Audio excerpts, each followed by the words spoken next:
Danas ću vam pokazati nekoliko načina kako možete uštedjeti značajnu količinu novca na hrani.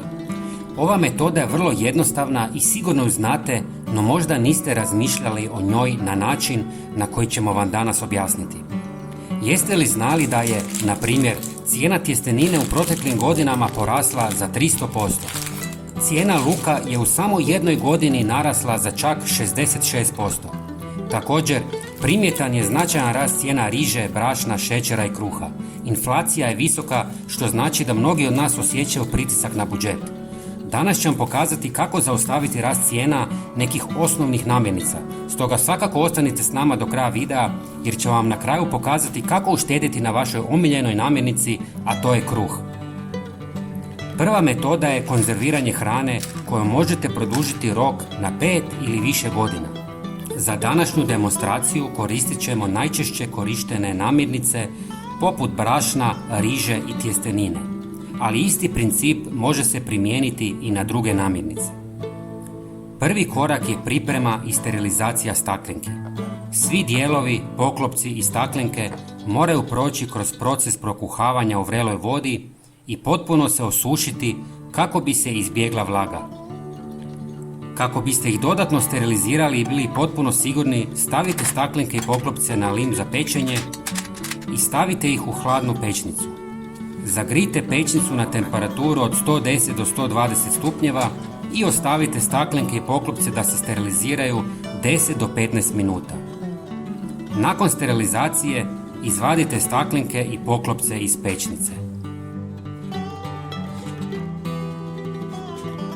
Dok su staklenke još vruće, napunite ih brašnom, rižom i tjesteninom.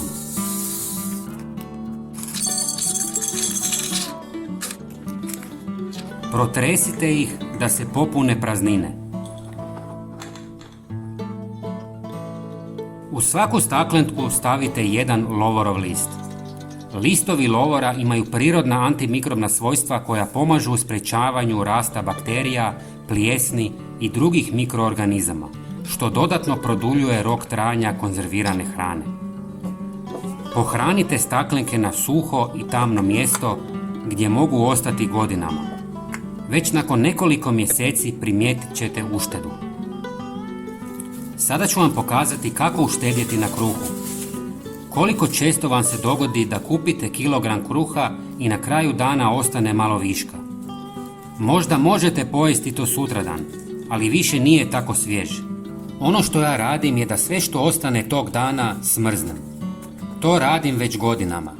Kada mi se škrinja napunila sa kruhom, svaki dan ga odmrzavam i danima jedem besplatno friški kruh. Također možete kupiti veću količinu kruha odjednom i smrznuti je. Budući da cijena kruha danas iznosi 1 euro, sljedeći mjesec mogla bi biti i 5 centi više, pa na taj način dodatno štedite novac. Također ako počne rat, cijene će još više porasti, ali vi ćete biti spremni.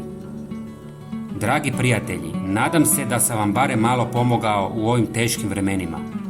Bilo bi nam drago da podijelite ovaj video sa svojim prijateljima i pogledate i naš sljedeći koristan video na ekranu. Hvala vam puno.